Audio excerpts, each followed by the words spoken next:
Good evening, everyone. This is your host, Elias, once again with a pre match discussion show and to discuss a little bit of news during the midweek with every single one of you.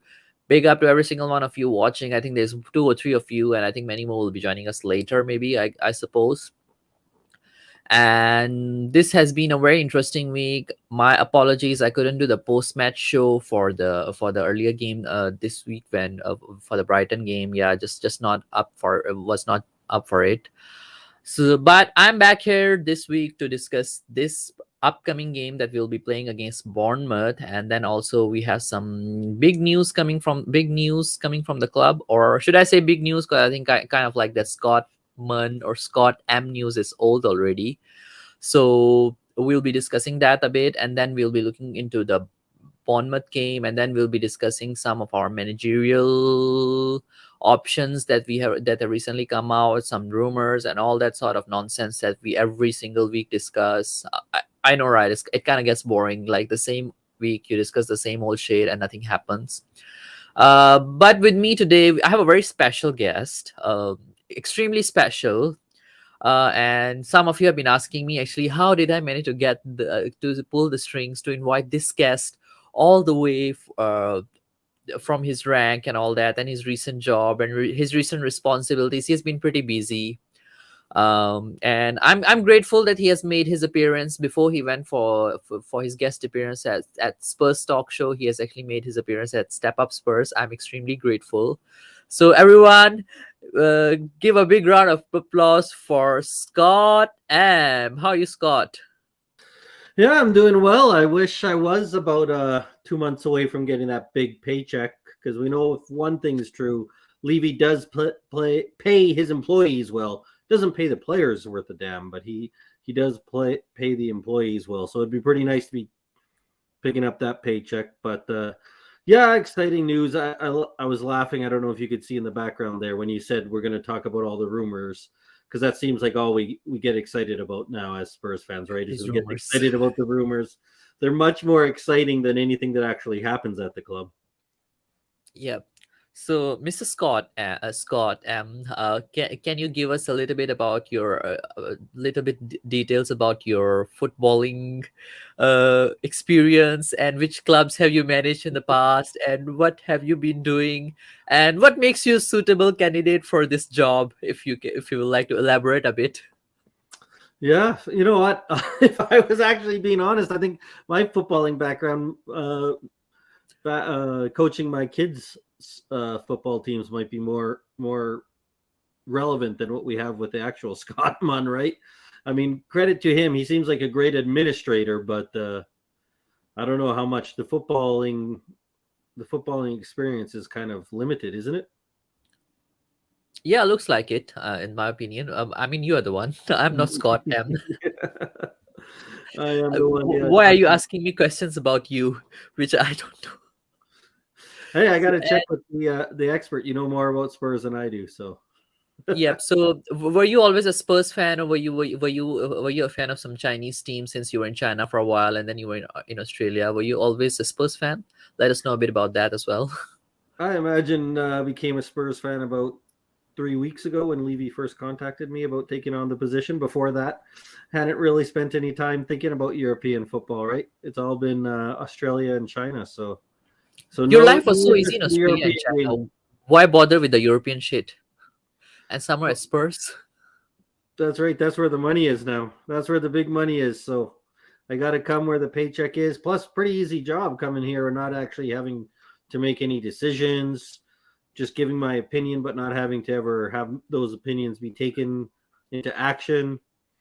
Just come here, be a human shield for Levy, and there we go. We're good. And the best thing is you get paid for not winning anything, right? No expectations of winning. No. I very upfront about that. That there's no expectations to win anything we can. So Mr. Levy told you that, I suppose. Yep, he made that clear. Winning is not on the agenda. What's the agenda like right now? Like, what are the expectations in your current job description? I assume you're starting your duties in July, but what is expected of you at this point? Well, I think you heard the exciting news that we've been included in the as one of the hosting sites for the UEFA 2028 bid Oh, is between that under your job? Ireland. Oh, okay. So that's going to obviously that's number one importance is making sure that bid goes through so we get that revenue coming in. I We've see. had Beyonce here. There's other big world famous stars. Lady Gaga has Whiskey. been here. So I got to, take a look to see who's the rising and upcoming musical stars in the world. See what we can do. There have been some rumors about cricket coming to the stadium. We've already had rugby Wow. here.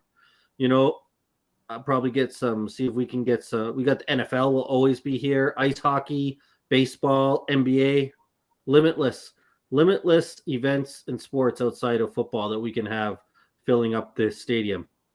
In Wow. fact, one of the first things I did when I talked to Levy was let him know how much of a pain that Spurs schedule was. We seeing if we can get him to get rid of some of those home dates of the Spurs to neutral stadium so we can get some more concerts in here.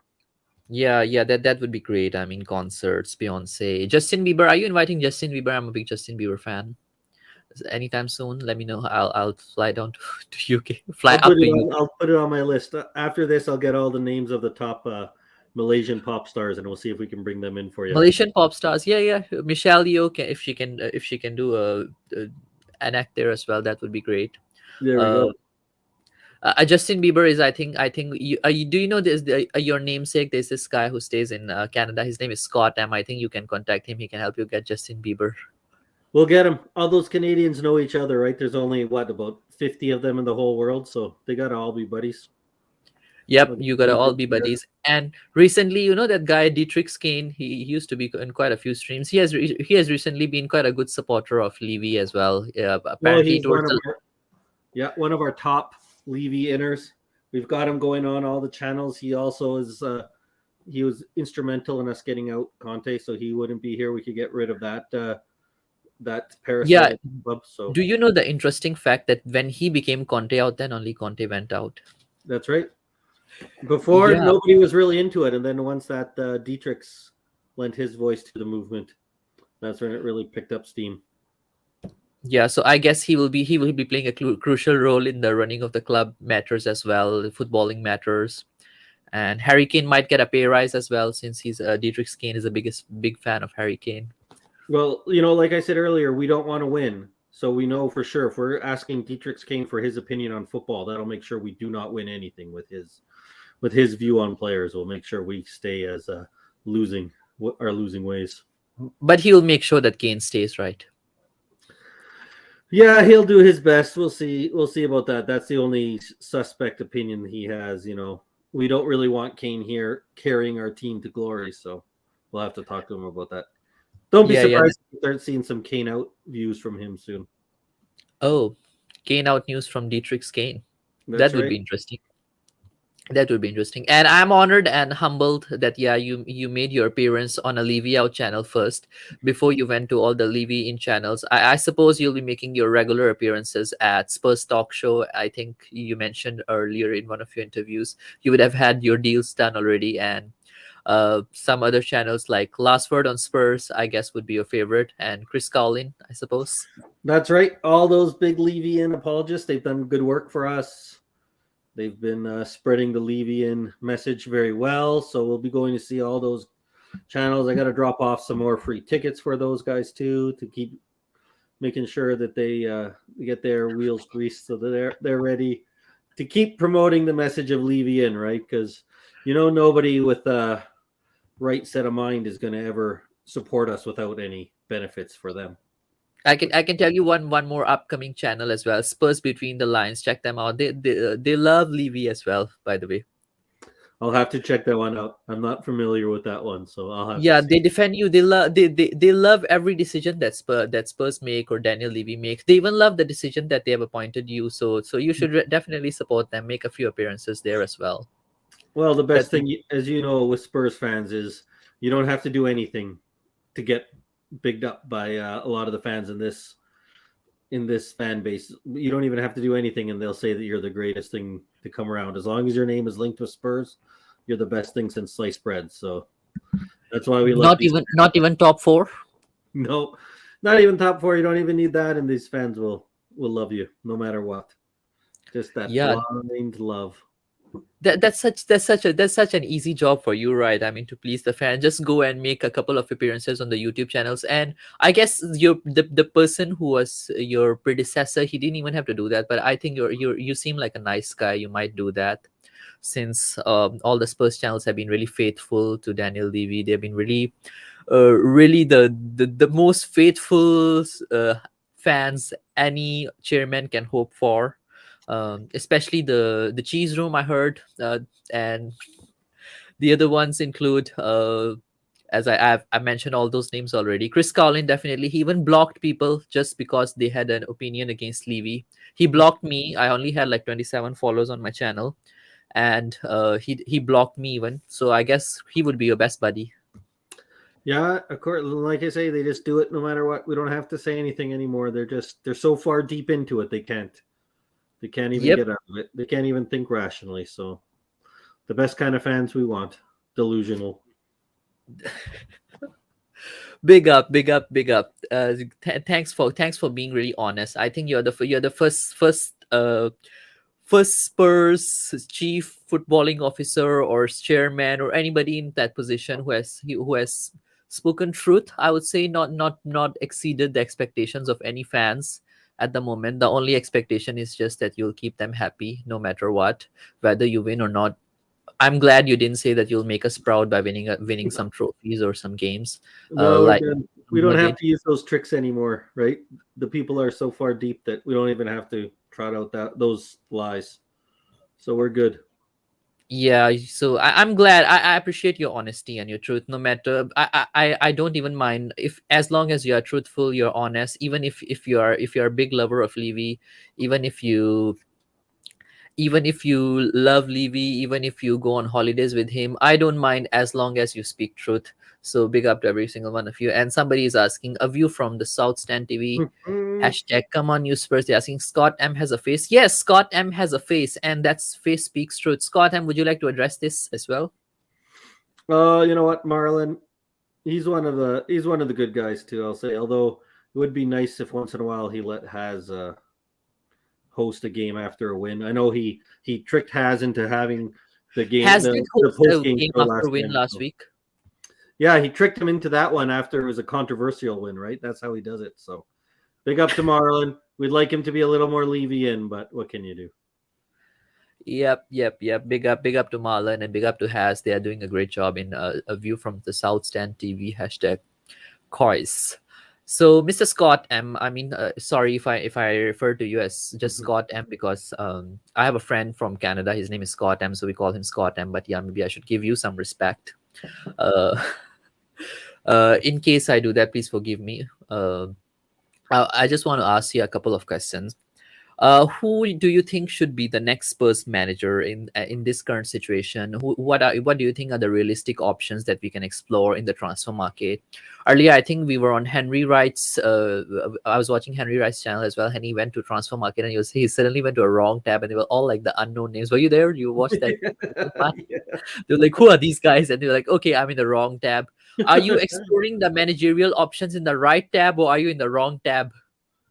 Well, at Spurs, they're always in the wrong tab. So once that says free, that's the most important tab. First, you have to make sure that they're free. First, you have to make sure that they're coming in cheap. So I think even though it doesn't matter at all who we bring in, because Levy's going to make all the choices anyways, I think the most likely choice at this point from the club's perspective is Brendan Rodgers. He plays. He supposedly plays the good football that the fans are all clamoring for. He will be. I think he'll be happy to be a yes man. He won't cause any trouble about the players he has, and he will probably come in. Well, not cheap, although we don't usually worry too much about the managers. We'll pay the managers a little extra because it's cheaper to pay managers than it is to buy quality players. But I think if you're asking from the club's perspective, Brendan Rodgers looks like the man out there that fits the club's mandate for what they're looking for. Brendan Rodgers. He's the same guy, I suppose, who has only won like one Scottish league. Has he won anything in UK? I don't think so. Um, I think he won and the FA Cup. with And he Leicester. won the FA Cup. Yeah, he won the FA Cup. So That's a he little seems, concerning, but only one FA Cup. That's okay. yeah, he has He's won. got that taste of winning. He doesn't need to win going forward, so he'll work well at Spurs. Yeah, I mean, all the managers before they come to before they come to Spurs, I think you would have done your research back in your time in Australia as well. That no matter who come to Spurs, they always have a taste of winning, but they lose that taste as they come slowly, That's right. slowly. They have to They take that desire to win and throw it right out the door. There's no place for that desire to win at Spurs. Yeah, the first season that taste drops to a little bit like top four. Then second season it drops to Europa League, and then by the time they're going to Conference League, Mr. Levy usually get rid of them. So I think you would have known that. And then we restart that whole process again, and then we restart that whole process again, and we never win anything. That's about right. Yeah, I'm glad you seem to be a nice guy. You tell you give us all the secrets of the club and whatever's happening inside. And I am extremely happy that we have appointed you. There's a news going around that today I saw that you'll be Mr. Levy's second man. What does that mean? Being Mr. Levy's second man, and what kind of responsibilities would you have? And is it a pressure? Would you be able to make all the footballing decisions independently, Mr. Scott, or would you be still would Mr. Levy be still quite heavily involved in the operations of the club and operation in footballing decisions and the transfer decisions, or would you have the liberty to make all those decisions? He has empowered you to make all those decisions. Let us know, Mr. Scott. What does that mean? That Yeah, news came out and it was a bit hard to digest, in my opinion. I have all the power to be the first one to pass on Mr. Levy's decisions down below me. I have the independence to parrot the exact same players that Mr. Levy wants to pretend that those are my choices. I have the ability to read off the list of players that Mr. Levy gives me and pick those exact players to bring them into the club. So, just the kind of normal independence that any other successful person has when they're running their football clubs. I'm sure it's the same way at City. I'm sure it's the same way as Liverpool. And I'm sure that's why they've had all their successes, because their owners and chairmen do all the footballing decisions, right? Do they? I assume it has to be. What is it like that in Australia as well? A little different in Australia. Usually we have people who have some footballing background making the decision, but it's Europe. It's got to be a different way they do it, right? Because I have zero experience in Europe, so. Oh, okay. That's interesting. I mean, yeah, it's always good, and that's the winning formula, right? That the chairman and the people who know all about business and money, they bring in the money, then only you can win. After like 20, 30 years, when you have everything in your bank, then they can take some of that money back in their grave, and then you can win some stuff. Sounds like That's a the plan. Winning that's formula. like Yeah, that's the winning formula in of European football. You seem to have quite a bit of fair knowledge of European football. I think all these fans that have been going around and saying that you don't know anything about European football, I must say that they need to correct themselves. Especially some channels, they've been saying that you don't have much knowledge about European football. From my conversations with you, you seem to have quite a good fair amount of knowledge. You should. Ha- I was on this channel the other day. I'm pretty sure you would have heard about it. Persuasion TV. There's this guy Eugene. He's from Malaysia. He said that we have only brought you in because of the Asian connections, and because we want to run events, and also because our preseason is in Australia this year. I thought that that's all why we have brought you, but looks like you have good knowledge about European football from my current conversations with you. Yeah, I've heard that young delusional Malaysian uh, YouTuber Eugene talk before, and just all coincidence, just all total coincidence. There's no ulterior money making motives here, as there never are with Spurs, right? All just perfect, 100% footballing decision. 100% footballing decisions, I suppose. There's nothing coming in from Australia and Southeast Asia, I suppose. Everything is fine, in my opinion.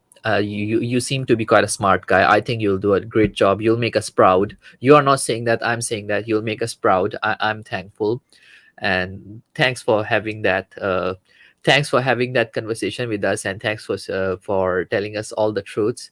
Thank you so much. Actually, I would like to discuss the Bournemouth game with one of my friends, Scott M from Canada. He's in the back room. Let me invite him over.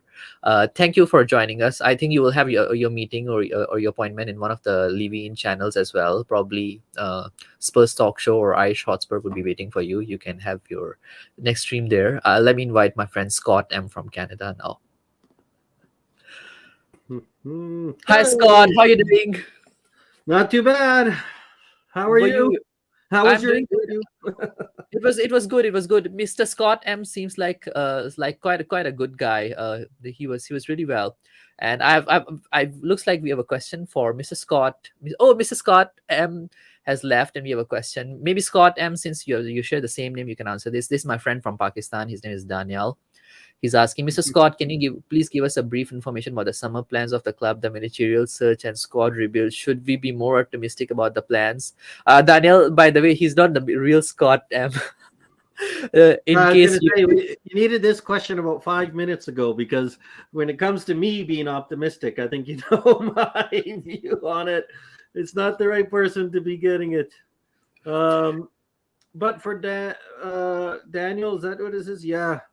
Should he be optimistic? Oh, I mean, I always say never be optimistic with Spurs because, as people say, it's the hope that kills you.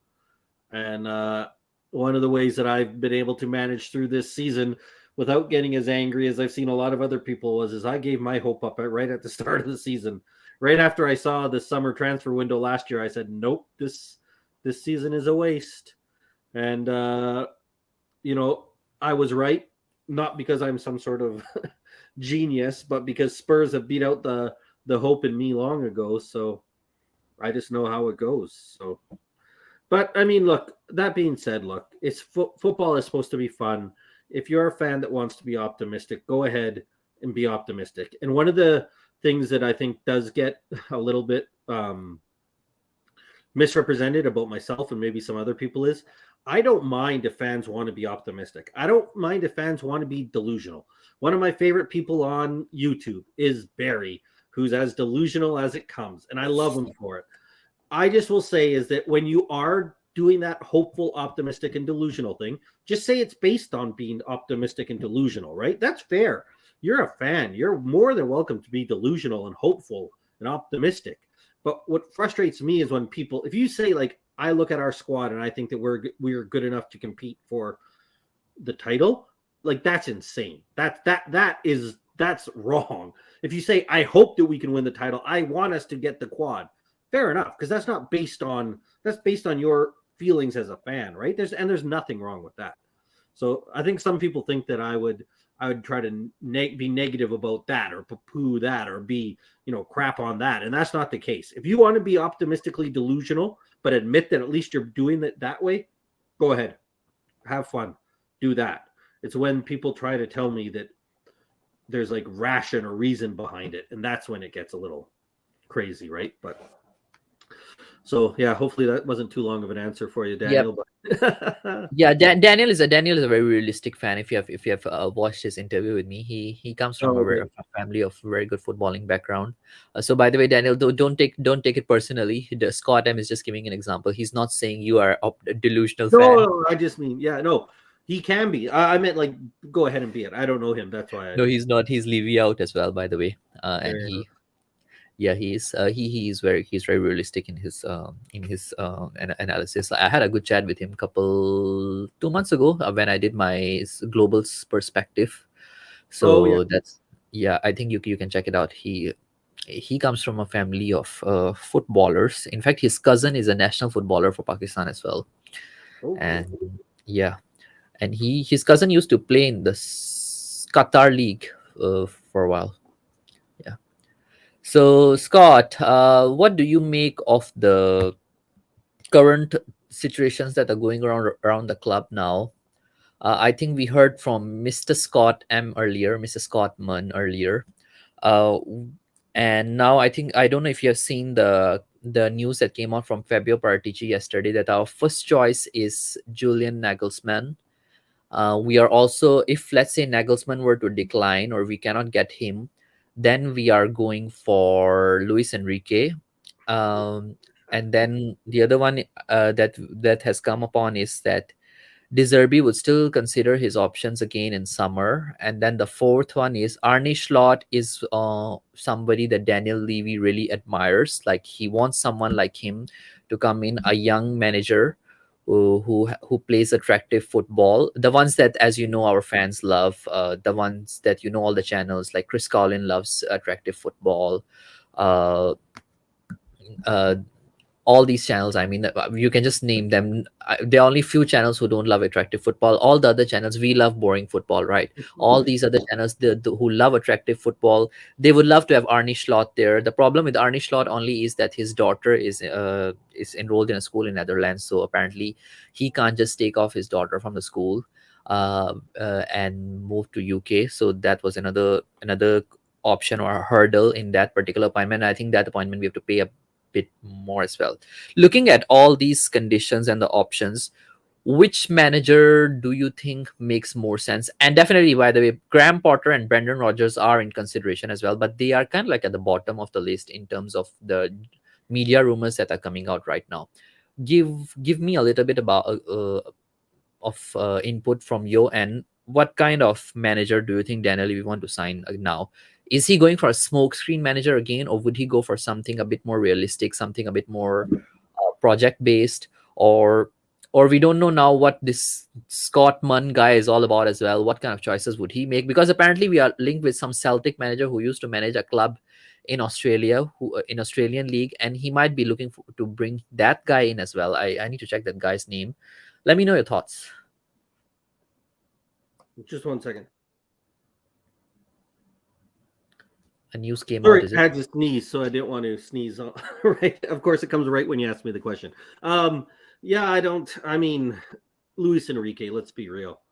I would love Enrique to come in if we were going to give him the players that he needed, but that's going to cost 300 million, 500 million. Like you need almost a total rebuild of the club for Luis Enrique, and there's no point in bringing him in if you're not going to bring the players you want. But people complain about Conte needing specific players. I would say Enrique needs more specific players to play his system than Conte does, and B, like totally, we have maybe one or two players that are going to fit in this system. Bentancur could probably do it, but it wouldn't be ideal. And he can't be the best midfielder if you're Exactly. having Luis Enrique. I mean, Kane could fit in any system, fair enough, but it's not exactly the style of player that he normally uses. I'm Yep. not sure Sonny, and I'm now turned into a Sonny apologist this season because I don't think he's shit, but I don't think Sonny can fit in that system. Kulu, maybe, like Romero, even. I don't think it's the best system that would use Romero. So Luis Enrique, like, come on, it makes no sense for him to come in. Um, Nagelsmann, I think it's nice. Of course, I would say I've said it before. If we didn't have Enoch and Levy, Nagelsmann would be my number one choice. I think he fits the bill. I think the football he plays is good football. He plays attacking minded football. I think that he's shown, right. He was at Hoffenheim, which was a low level club, and he got them out of relegation. So that's a low level club. Then he went to a club like Leipzig, which isn't the top tier of German football, right?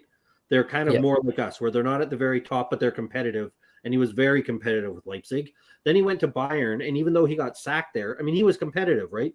He won the league with them. He had them going pretty well this year in Champions League. Like they weren't crap. And we've seen now Tuchel coming in wasn't exactly the big fix. So I think Nagelsmann is a guy who's a perfect fit, not just for Spurs, but for any club. Like he's not at the Klopp. He hasn't won yet at the Klopp Pep level, but I think he's kind of that step below there, where he is a guy who I think if he was hired at Real Madrid after Ancelotti left, it wouldn't be a shock. It wouldn't be too big of a step. He's that level of a manager, right?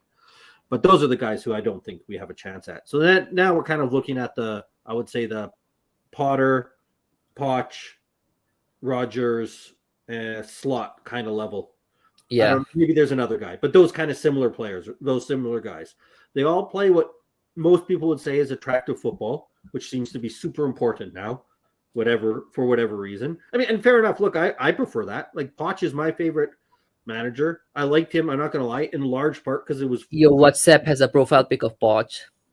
But I mean, a lot of the reason why we played that football wasn't just because we had Poch as a manager. It's because we had Jan and Toby at center back. Yep. Who could probably pass the ball each of them better than any of our midfielders we currently have, Bentancur included. We had Walker and Rose on as the fullbacks, which are great. We had Ericsson in the middle. We had Sun and Kane up front. We had Delhi, who I never rated as a great player, but fit perfectly with those guys. What he could do, and I'll always give him credit, was he fit in with the style that we played there. And then we had guys like Dembele there, right, to back it up. So again, I think too many people focus too much on the manager and the style they play because it's so much important, the football players that we have. But I think, sorry, I know this is a long-winded answer to your question. I think what it end up being It was a long question, by the way, so you is can Brendan give a Rodgers. long answer. For me, I think Brendan Rodgers is the one. I think if it would have been before Chelsea, I think Potter would have made a lot of sense because I think he had that buzz. And we know Yep. that what they're going to look for is the buzz, right? Who's going to have the buzz? Who's going to get the buy-in from the fans right off the bat? And I think if Potter would have not gone to Chelsea, say he would have still been at Brighton this whole time, because I think that Brighton would be doing very similar to what they're doing if they kept Potter. I think they still would be good. I think it would have been almost a no doubter that we brought Potter in because he would excite the fans, other than a few, maybe one fan in particular that we both know who wouldn't be excited, but everybody else would be pretty much excited by it. He also would fit in with a lot of the players that we have because he does play three at the back quite often. So, but I think it's going to be Rodgers or Poch. I think Slot, too much of a risk. I don't think Yep. Levy is going to take that risk, right? He is not proven in the Premier League. I don't think he's going to take that risk. I'm not sure Slot's going to come in for the reasons like you mentioned. He has his kids. Does he think he's going to get back long term? If he thought he was going to come in here and be here for 5 years, you're not so worried about your daughter, right? But if you're going to come Yep. in here for 18 months like Jose was, 18 months like Conte was, 4 months like Nuno was, you're not going to do it. So I really think it's kind of a Rodgers Poch situation right now for me, who I think we'll bring in. And I think both of them reside in England, so they don't really have those kind of issues. Even Poch has not been with us. He stays like few kilometers away from apparently North London, something like Yeah, that. I think his son has been in the youth setup. He was in our youth setup, and I think he's moved on to Wolves or someone. Not Wolves, Yeah, Watford, I think, right, which is still just outside of London. So yeah, yeah, like and that, not that big of a change as well. Actually, you brought up a very good point, and I was just thinking about it. Daniel Levy. When was the last time Daniel Levy hired a manager who has not managed in Premier League before, or who wasn't a Premier League manager in the past or in recent times? I can't think of any. Like the last few managers that I could think of is like, let's say, go back. You can take Conte, manage Chelsea. You go back, Nuno, he managed Wolves. Then you had Jose, who was with Chelsea and then Man United. Then you go back to Poch. Even Poch, he was with Southampton, I think, when we got him. yeah, And then before that, Harry Redknapp. Harry Redknapp was with who before? I think he was with Chelsea. Was it he's Chelsea? been in a few places before. I think Redknapp. Yeah, he was in a Premier League as well. Like it's been quite a while that we had a manager who had AVB not. was at Chelsea. No, he was with managerial career wise. He was with Southampton as well. He was with Southampton, West Ham. So a lot of these managers that we have had in the past, they have been the Premier League proven managers, or at least a Premier League experienced manager. Now, let's say if Daniel Levy is considering somebody out of Premier League, or somebody who is not a Premier League manager, it looks very unlikely, in my opinion, given his trend and given the way he makes decisions. The only person I can think of maybe is Enrique. Enrique has never managed in Premier League, if I'm not mistaken, right? Only in And Spain, I think. Enrique has not managed in Premier League, but it looks like that we are very much in for it. But the problem with Enrique is that we don't have the kind of players who can play in that tiki taka system.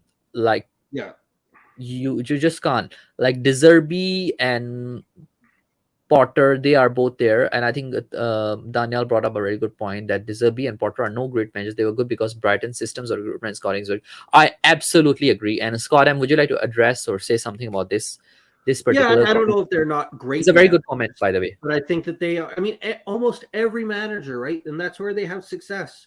They need to have the players and they need to have the recruitment.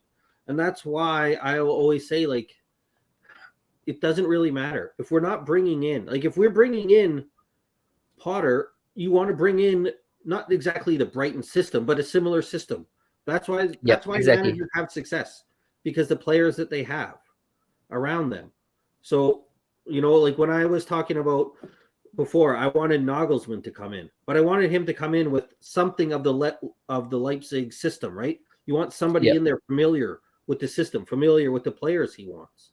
That's how we had it. Again, going back to Poch, and it's funny how much everything goes back to Poch, but fair enough. Poch was successful because he had Paul Mitchell there. Paul Mitchell was helping to bring in the players that he wanted, the Yeah. style of players that he wanted. And look at the decline of Poch, because I mean, there's a big joke. I'm a huge Poch fan. I love him. I love Poch. But he did have a decline at the end of his year, not because of his fault, but because we stopped bringing in players that he wanted, and we stopped bringing in players altogether, and then we started bringing in players that weren't a good fit for him, that weren't a fit for his system, and he said it, right? So, I don't think, I think he makes a very good point.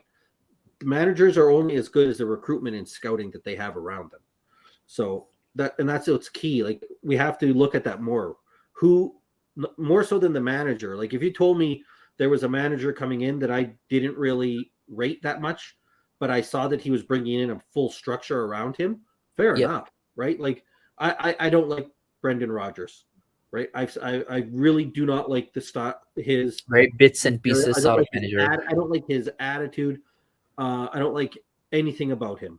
But if you told me that he was coming in with a lot of the Leicester people around him, I would probably prefer that than finding out that we're keeping Poch and Paratici as a pair, right? Because the combination of a manager I don't like with a quality recruiting staff around them makes more sense than just bringing in a manager that I like, but no, not replacing the football recruitment team that we have. Yeah, it absolutely makes sense. Like, even I personally believe that when you bring in a manager, you should give that person a liberty to work with people that they are comfortable working with. And I think in that regards, Tottenham have not done that badly lately as well. In terms of the coaching staff and all that managers usually bring in. The only problem with us is our scouting system. And the last time I think we gave a manager that sort of a flexibility also was, like you mentioned, it was Poch when he brought in Paul Mitchell with him.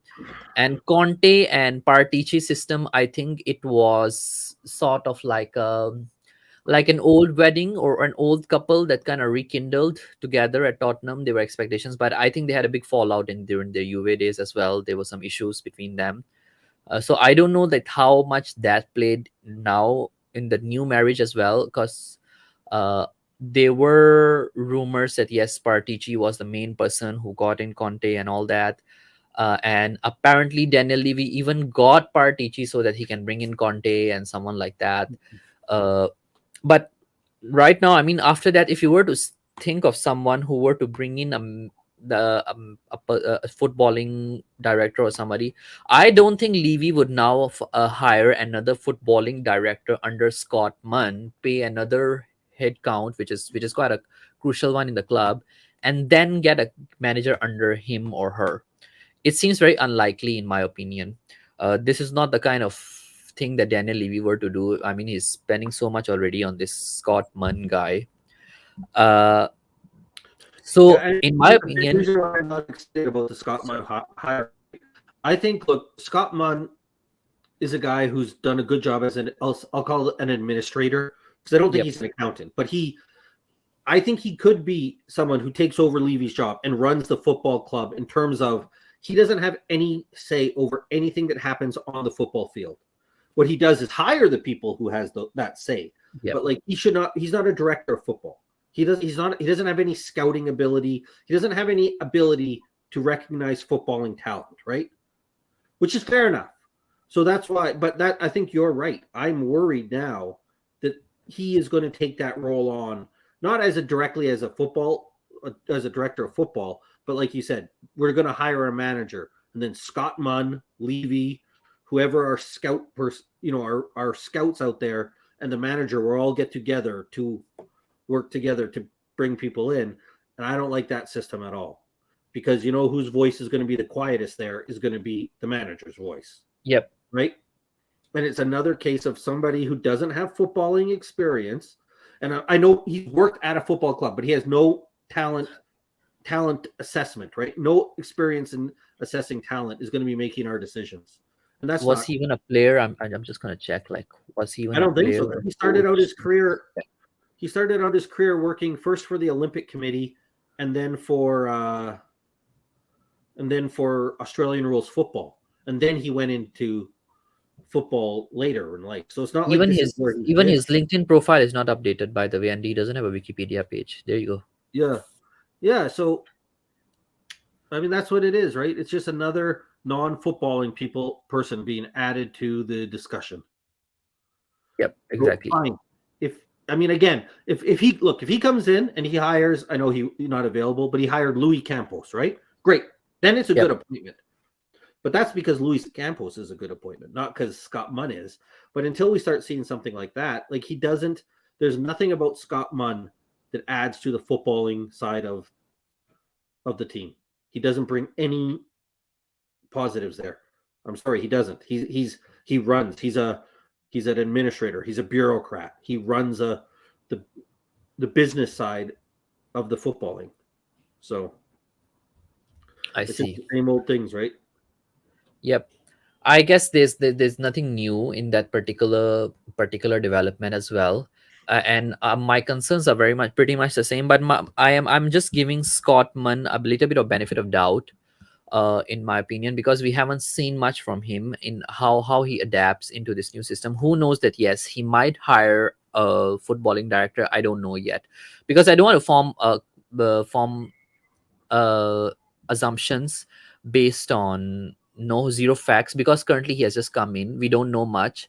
How would he be like? What his job scope is at the moment? He could be somebody, because we have seen some certain non-footballing people who have made some really good decisions in the past as well, like the Chelsea lady who used to work with Roman Abramovich. She was a great negotiator in terms of dealings, in terms of the players she signed for Abramovich, in terms of the deals she crashed. She was a non-footballing individual, and she did some really great work. And I mean, if somebody is willing to study, to research well, and they are excellent in what they do, it can be worked out. That lady actually started her career as a personal assistant, I think secretary to Roman Abramovich, and then later on she became a negotiator, and then she became a director of footballing terms in Chelsea. She did a great job, in my opinion, there. And who knows, that Scott Munn might turn out to be someone like her. We don't know yet, but from the looks of it, it doesn't look like it. And the other thing I wanted to ask you was, there's this particular link that's going on around as well. I don't know if you know about this manager, Ange Postecoglou. Have you heard of him?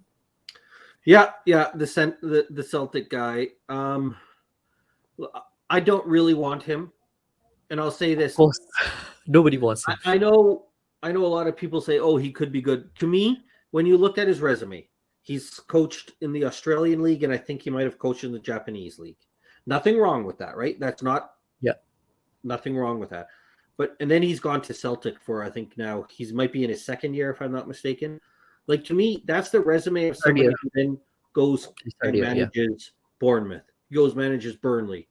You know what I mean? Like I'm sorry, that's not what we should want. And that doesn't mean that he can't turn out to be good, but there's nothing in his resume or background that says that he could be good.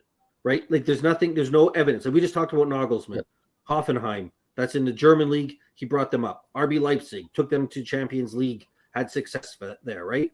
Like that's actual success that we can see. Even Poch, people will say, well, Poch didn't have much. Well, he did. He was in Southampton. I mean, I'm sorry, managing Southampton is more impressive to me than managing Celtic. So Exactly. to me, for him, he's one step away, right? He needs to take another step in his career, and then we would hire him. He needs to go to the Premier League, and that's the step that he needs. He's one step away for coming to us. And I don't. I think a lot of the people I see like wanting him, maybe because it's the links to Scott Munn, but I just think that he hasn't shown enough. That's not the level of manager that we should be looking at. And we saw it, right? Gerard didn't have the background other places, but he went from Rangers and he went to Villa. That's the level Exactly. you go to, right? You don't go to that big of a jump. And I just think it's why are we taking a risk on him? There's better managers out there that we could get than he is. I absolutely agree. And let me just go through some of the comment. Roger is no great either. He got the credits of the workload ball. I absolutely agree. Like Roger has dropped in his quality and his managerial organization a lot. In terms of it, he looks like a very demoted individual who is like about to retire, sort of thing, in my opinion.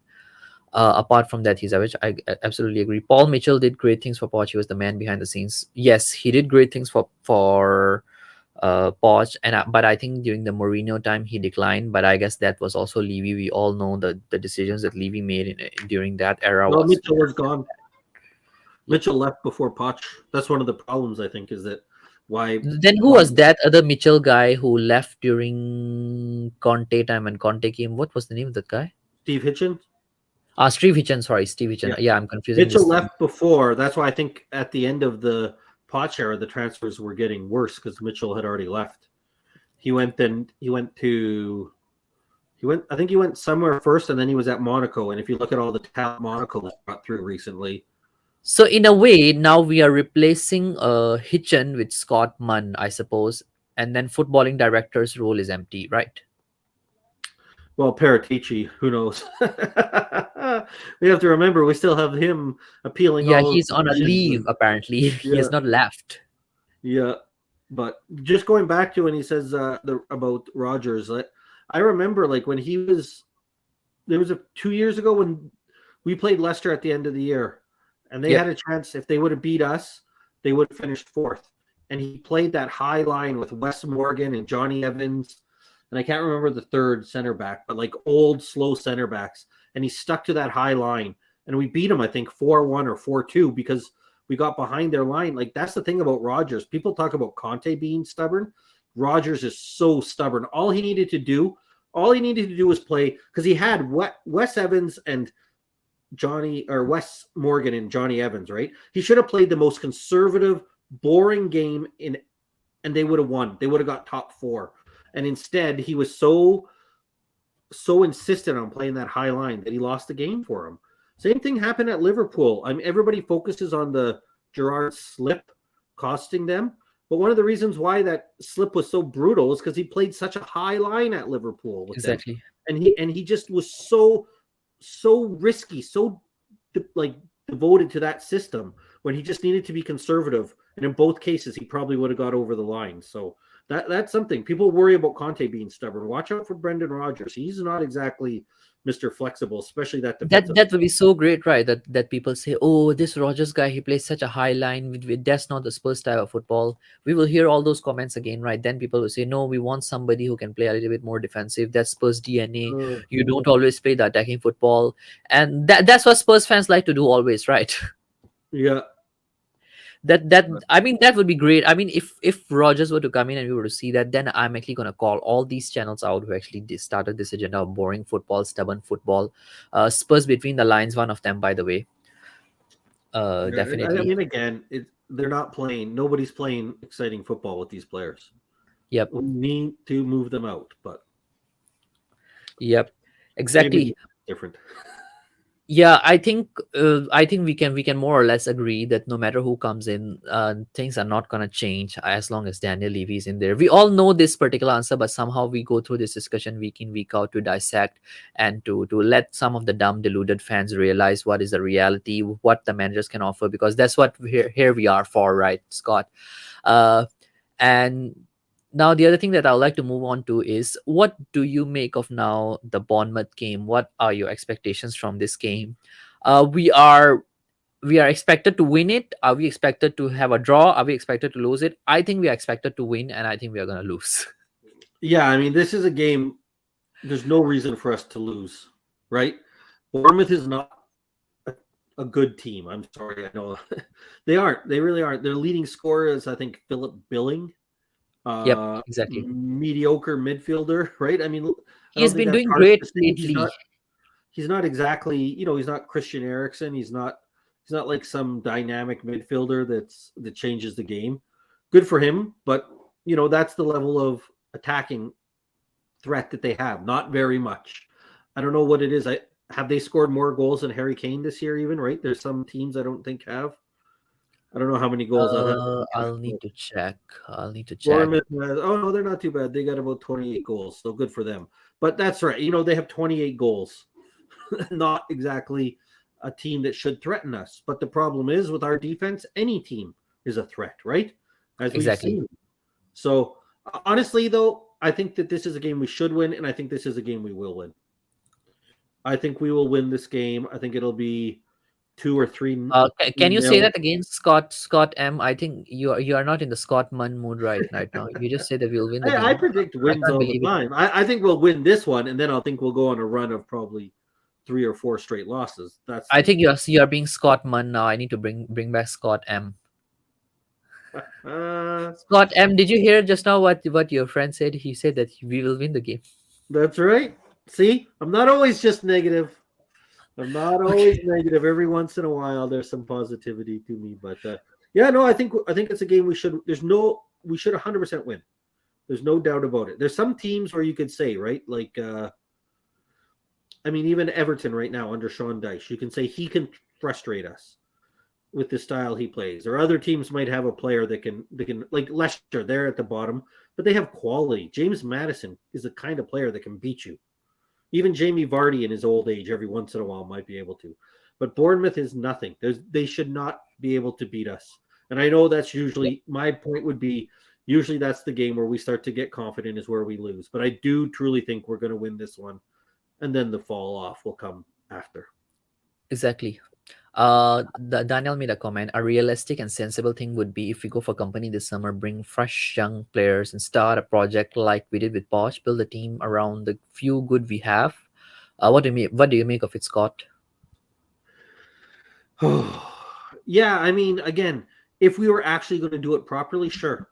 I have no problem with that. My concern is I just don't have faith. Like he says, build the team around, fresh young players. Do you trust Levy to bring To in do those that? fresh young players? Do you think that our scouting staff and recruitment staff have the ability to identify good young players? Because I'm not sure we have, right? Look at the young players that we've been bringing in. I don't think Brian Hill is good at all. And I certainly don't think he's a good fit for the Premier League. I Sar, agree. maybe. He's not bad, but I also don't think he's like a game changing player. I think he's a useful player to have, right? Spence is struggling in Liga. Jack Clark is garbage. I don't know if there's any other young players that I'm missing, but we haven't exactly done a great job of identifying young talent and bringing them through. That's Yep. one of the problems that we do have too, right? Like, who do we have that we're bringing through our academy? We have Harry Kane, who was kind of a fluke. Like, let's be honest. When we had Harry Kane coming through, nobody thought that he was going to turn out to Yeah, he'll be be good.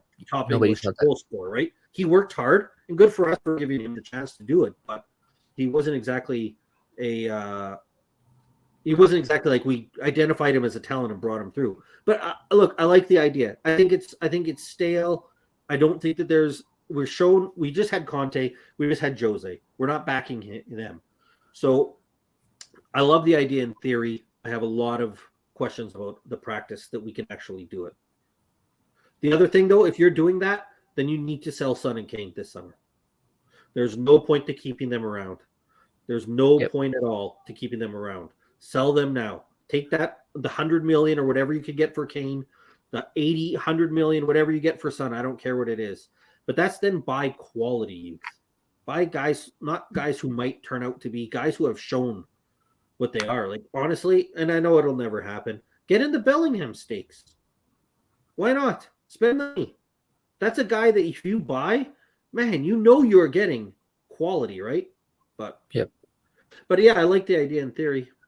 I just Yep. don't trust that we could put it in practice. I agree. I think this idea is a good one in theory. It's what we should be doing as a club, and as a club who wants to build a project should be doing. But just that's not what Daniel Levy would do. Under Daniel Levy, is never going to happen. There's a question from Bryce, plain old Bryce. By the way, big up to you, Bryce. Question: I've noticed a lot of attention finally being put on Hoiberg. Would you agree that he is not that different player to Harry Winks? He passes the ball sideways and backwards too much. I guess it's a little bit of a fallacy, in my opinion, that Hoiberg is the kind of player to like Harry Winks, and he passed the ball sideways and backwards too much. I don't think that he is that sideways and backwards. He is backwards usually in his position because he does cover quite a lot for our center backs, in my opinion. And he from there in those positions, I think he only finds like players sideways, which are the wing backs or either the midfielder who is at his side, and then he expect them to make the passes to the forward because he is not in a very high line sort of positions. But Scott, let me know, what do you think about this question? Yeah, I'm not. Bryce couldn't have teed this one up on the much better for me because I am not a Hoiberg fan at all. I agree 100% with what Bryce is saying. I think Hoiberg, in terms of passing, for sure, he is very much that Harry Winks player. Backwards, sideways, backwards, sideways. He'll make one or two passes every couple weeks that people will harp on saying CCC. He can make that pass, but the problem is those passes are so few and far between. I think much like Winks, he gets scared when he's pressured. He can't handle a press. He can't beat the press. So he has to consistently go backwards there. And when the only time he ever will make a decent pass is when he has acres and acres of space. I think he's a problem. I think he gets a pass because he yells and screams. So people seem to think that he's doing a lot. And Harry Winks was quiet and didn't yell and scream. But I do think that Bryce nails it right here. They are very similar players in terms of what they bring to the side. And I think Hoiberg's a guy we have to move on from. We definitely need to move on from Hoiberg. Yep, I agree with you. I think Bentancur deserve maybe someone like Brozovic, Barella, that sort of plays around him, and that would be the good midfield partnership. Although I think at times Hoiberg and Bentancur's partnership has been a better partnership relatively compared to some other partnerships that we had recently. But no, I don't think he's the kind of guy Bryce is. I'm just saying both aren't good enough if you want to win. Both pass the good old ball, but both are very limited. The only difference is Hoiberg is very animated. Yeah, true. Like what Scott just said. Let me know, Scott, since you just said that we are actually gonna win. Okay, if we win this game, what do you make it like? Do you think we'll have a bit of a confidence going into that Newcastle game that we'll be playing, or would you rather that we drop this game and then play the Newcastle game under pressure, so to make them drop points, or have this one as a draw and then win at Newcastle? What do you make of it, Scott? Yeah, I think Because we're it's, going to it's very lose rare this. for Spurs to win 3 games in a row. Yeah, I think we'll win this game, but I don't think it's going to take us on any sort of a run or anything like that. I think we're going to win and then we'll drop off. I just think, as we saw last year a bit, once you're getting to the end of the season, when you're playing a team like Newcastle that has more quality than us, who has more motivation than us, I think that you will see that come through. And I think that we will, whether we win or lose against Bournemouth, I don't think we have much of a chance going into that Newcastle game. I think they're gonna beat us there. Then I think we go to the United game where I see us losing, the Liverpool game where I see us losing, and then we'll have the Palace game, which is a toss-up. But yeah, I think after we win this, we're looking at a 3 losses in a row. Yep. By the way, Grandpa make a comment. Nice to see the chief football officer of Tottenham interacting with fan here. No, the chief football officer was here for a short while only. He had only a 30-minute window because usually the chief football officer, they have to please all the Levine channels as well. So probably he's having conversations with Sean Butler at Spurs Talk Show, or at Irish Hotspur, or on Mia's channel, Spurs Between the Lines. All those people, they will be the one benefiting from these people. Or Chris Cowlin, Cheese Room, all these people, he would be either with them. With me, he only had like 20, 25 minutes. So yeah, after that, he went away there. Yeah, just saying. Anyways, let's get back to the conversation. Scott M, not Scott Munn. He Scott M is also a CFO, but he's our chief frowning officer, not the chief footman. Hey, I just predict. Look, come on! I just predicted that we're going to win the game. I'm trying to provide some positivity, and you're already nailing me back down to the negative side. The frowning, because Will Stewart has now announced you as the chief frowning officer the other day, so There I'm we actually go. gonna call you the CFO. So what are your score predictions going into this game?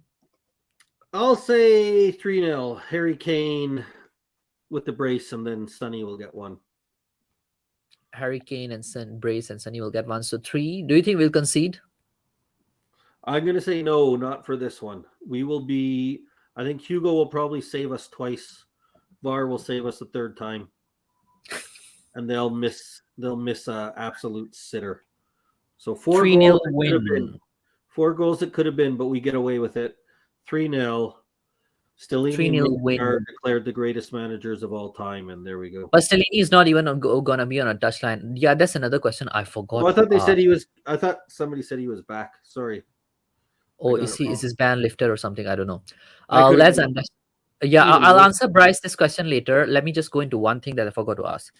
If Ryan Mason, Scott will be the manager this for this game, if he's the one on the touchline and not Stellini, do you think Ryan Mason by now would be capable enough to understand the 3-4-3 system that Conte plays, or do you think Ryan Mason will go back to the four at the back? Because again, tactics are different. You don't have an experienced manager in there. I mean, maybe the coaching staff is in there.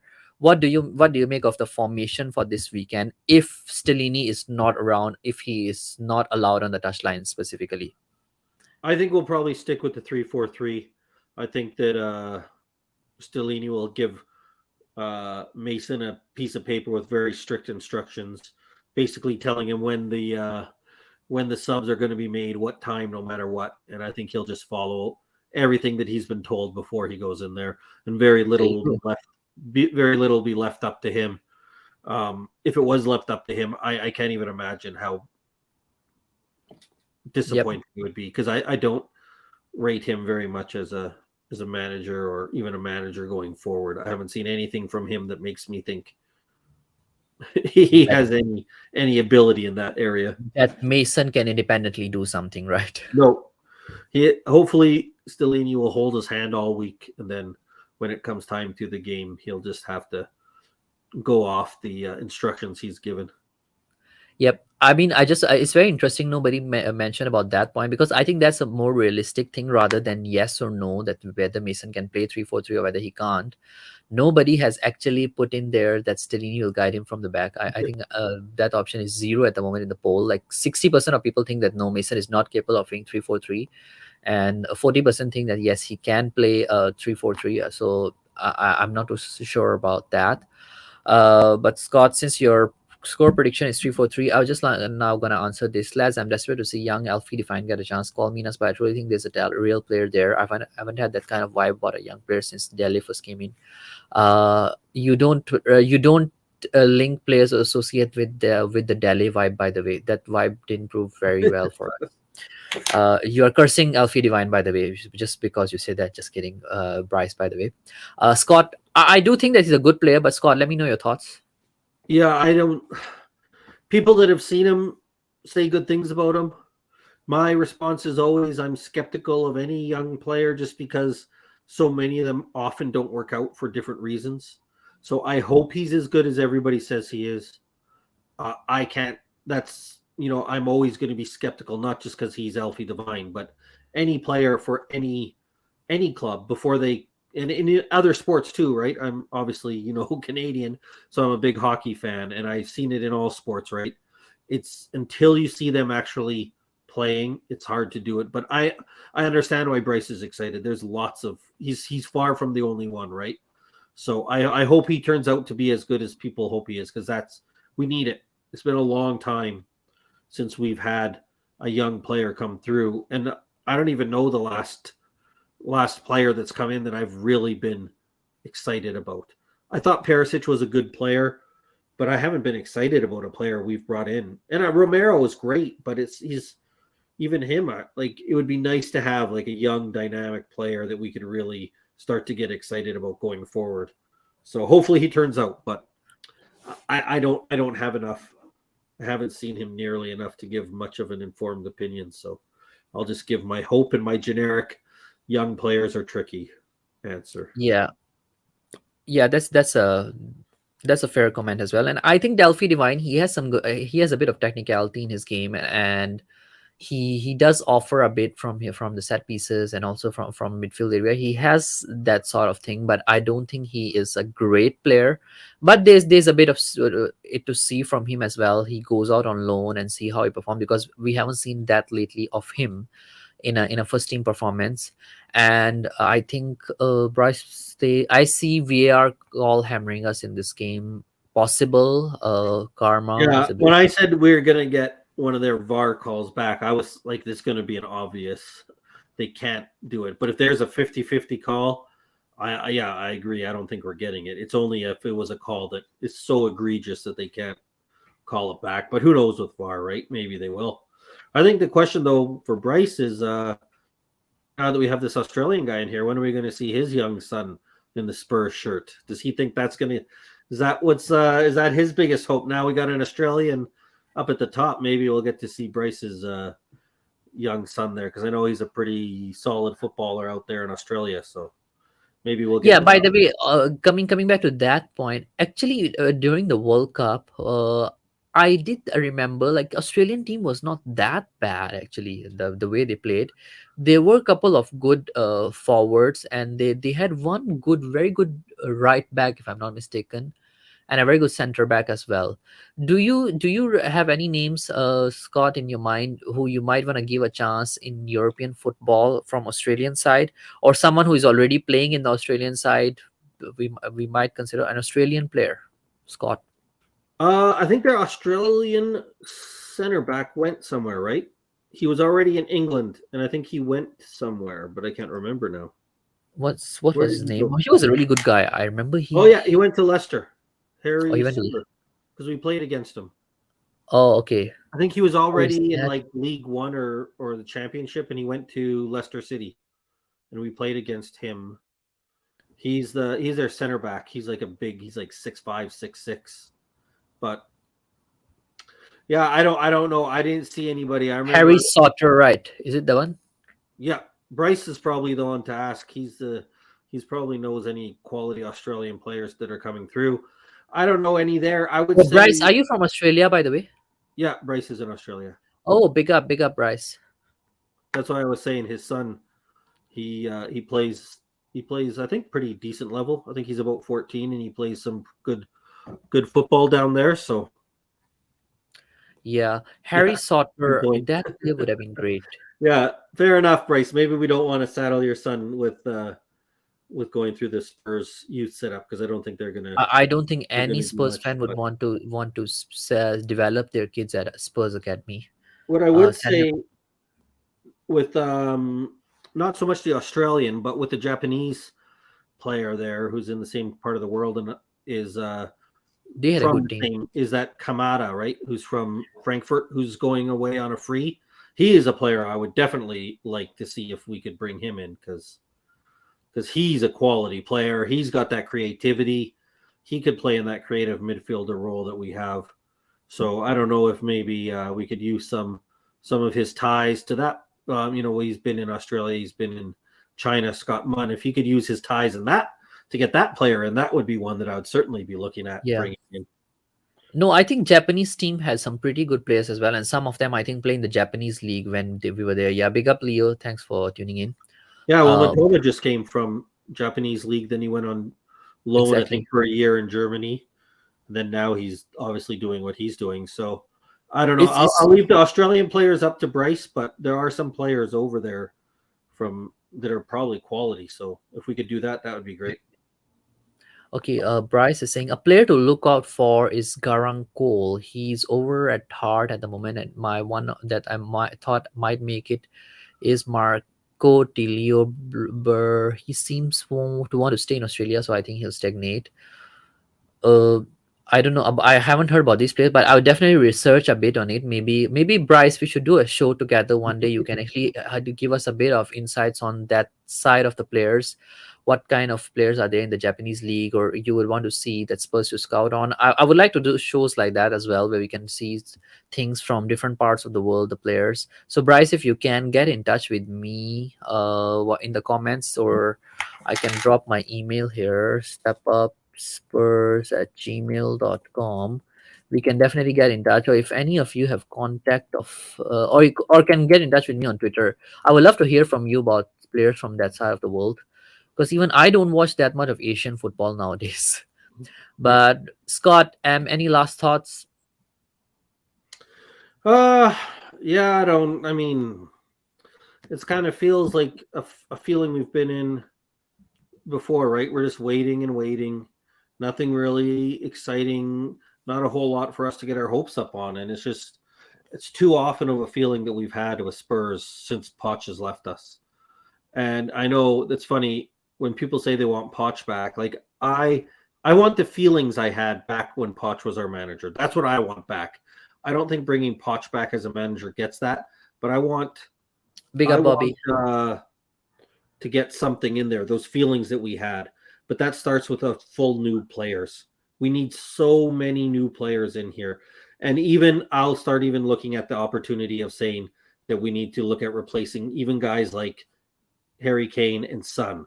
Not because they aren't good enough, but because we've let them down so much, and that now that they're getting into their 30s, they're not here. They're not the players you want to have around if you're doing a project. If you're doing a rebuild, they're not the players that you keep around. So, and it's sad that we have to say that. It's sad that we have two of the best players in the last 5 years in the Premier League, two of the top 10 players, and we couldn't do anything to even make them competitive. It's a sad state of the affair of the squad, and it says everything you need to know about the Enoch and Levy era. But hey, hopefully, like I said, we'll have a 3-0 win this weekend. We can get all excited about it, and then wait till next week till they let us down. Yep.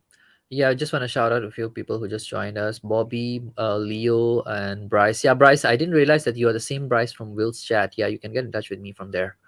We'd love to do a show with you, get to know some of the Australian players. And big up to you, Bobby. I guess all the Canadians are now getting done with their dinner. And I think Scott is with the Mountain Time, so he would be going for his dinner shortly. By the way, guys, if you haven't already, make sure you go and check the beginning of this video. Scott M did a good parody of Scott Munn. Uh, we no he didn't do a parody. We actually had Scott Munn telling us some of the plans that Daniel Levy has. Make sure you guys check it out. It was really good. It was really good and some really hilarious stuff. Go guys, check it out. And yeah, Scott was kind of positive today. He actually said that we will win the Bournemouth game 3-0.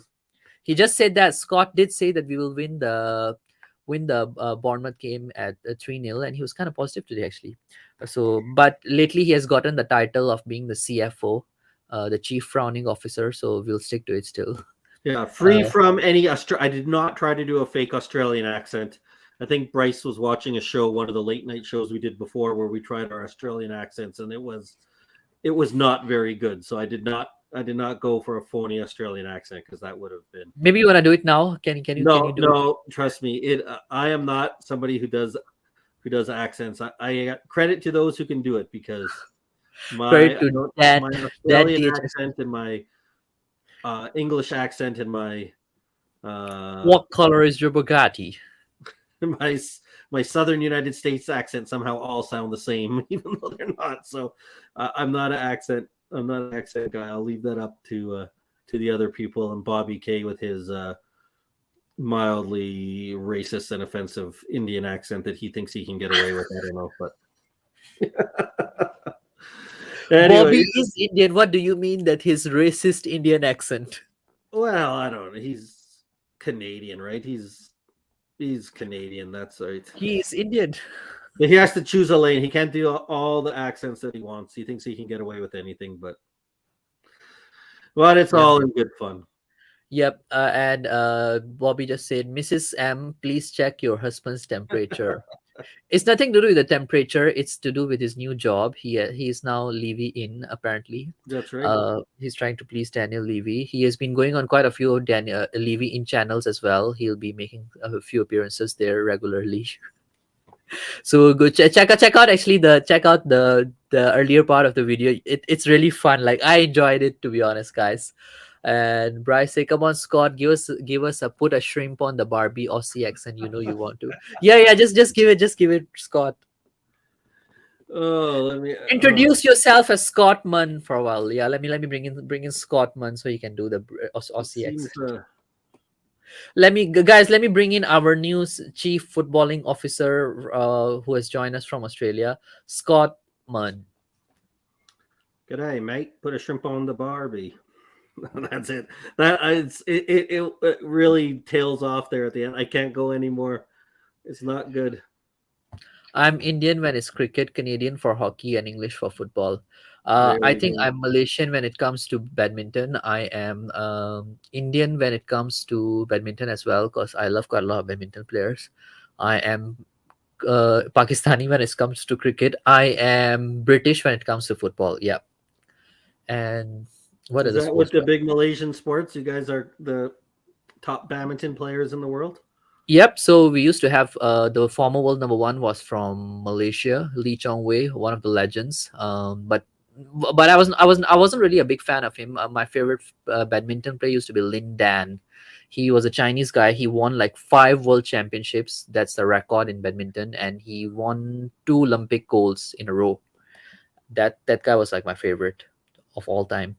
And Bryce says, Scott, that was bloody brilliant, better than mine. And I'm you know the thing about some of these Malaysian people, like I have a friend, she actually just stayed like down the road here where I'm staying in that area, and that area is very Malaysian. Like you hear that very Malaysian accent, the llama and all that. She went to she went to Australia and with another friend, and that particular friend was telling us that when the moment she landed and she gave her mom a call, who is in Malaysia, and suddenly all that coming, oh mommy, I've arrived here. Yeah, it's very hot. Like the whole, I'm like, you're Oh, talking. We all still make fun of her. Like you just arrived in Australia and you're talking to your mom on phone, and your accent just changed. oh yeah. That's. Uh, Yeah, Uncle Roger one is another. If you want to find out the Malaysian accent, then watch the Uncle Roger videos. Hi, yeah, why you bring up Uncle Roger? Niece and nephews, please hit the like, and if you haven't already, hit the subscribe button as well. And yeah, go check out Uncle Roger if you want to know what Malaysian accent is like. And my score prediction, if I haven't given already, it would be 2-0 Tottenham. I'm feeding off the positivity of Mr. Scott Munn. Yes. there we go. So we just So ensured that we would lose. yep, now we'll lose. We'll just now we have ensured that we'll lose by multiple goals. 2 But 0 And Scott, let us know where we can find you next, which stream will be on next, and where can people find you just in general. I heard usually you are. I'm just hanging around all the chats. There's no specific shows that I'll be on next. Once Tottenham away gets everything sorted out, I imagine I'll be popping on there again, depending on if we have the shows. Um, if Eugene has a watch along, I usually join in on Persuasion watch alongs. They're pretty fun because the football comes secondary to the general chat, and that's great. Great. Yeah. Other than that, everybody get over to Tottenham away. Make sure you click the likes, or not click the likes. You subscribe to them if you haven't, even if you're a part of the old channel. You got to click to the new one. But other than that, yeah, I'll be around. You know me. You see me in the chats, spreading the positivity, spreading the positive vibes around the community. Just trying Yeah, to be. A lot of the other people are quite negative. They bring you down. Bobby K, those kind of guys. So I try to counteract that with some positivity. Just remind people that it's just football, that Spurs are on the right track. Levy has us going exactly where we want to go. He's the savior. We should all follow along blindly with everything that he does and tells us. yep. I think that's how it should be. Exactly. So you should be spreading that positivity. We really need people like Scott. We really need people like Neo, people like Bobby in the community. Yeah, they get the fun vibes going. And where will I be on next? So, guys, I will be on Dan THFC's watch along over the weekend. Yeah, it's been becoming like my regular place to chill and have some fun with. It's really fun to hear that English accent from Dan as well. And then the other day I did a watch along with Dan, and I went into the Italian accent of Antonio Conte. I did a bit of Antonio Conte parody there, so you can check out that watch along as well. I'll be doing a bit more on his shows now because that kind of annoys him. So I like to annoy people a little bit, if you all don't know. Uh, and Bobby say laughing LMFAO. Chef Scott, I'll work on it. Sorry for being such a brown cloud. Ha ha ha.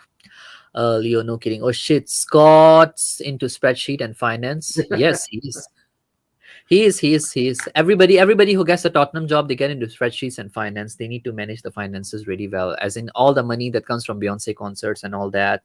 And then also you need to manage all the appointments that you have with all the Levy-in channels, because there are quite a lot of Levy-in channels and the Levy out one. So you need to manage all those appointments as well. So Google Calendars, yes, make sure you use Google Calendars as well. Probably fix all your appointments with Spurs talk shows, Spurs Between the Lines, the Cheese Room, the Irish Hospital, all those guys. So you'll be getting quite a few of them lately. So make sure they are all in your Google Calendar, since it's there. And yep, guys, I'll be on next. I think on Monday night probably. Is this a Sunday game or Saturday game? This one is a Saturday game, so I'll be on Sunday night doing my post match. I hope I can do that post match as well. And before that, I'll be on Tottenham away as well for the THFC rant show with Will Stewart. I hope he's doing that one. And yeah, Yeah. that's what my schedule will be like. And guys, as always, Levy out One and for come on, you nothing. Spurs. Go Bulls, go Bobby K. Yeah. Oh, but yeah. By the way, guys, one more thing I forgot to reiterate. If you haven't already, Tottenham Away now has two channels. So it's Tottenham Away 2. Let me drop the links in the chat. You guys can go and subscribe to both of them. Or it's actually the links are also in my community section. If you haven't already, make sure you guys subscribe to both the channels. So this is Tottenham Away 2 is here.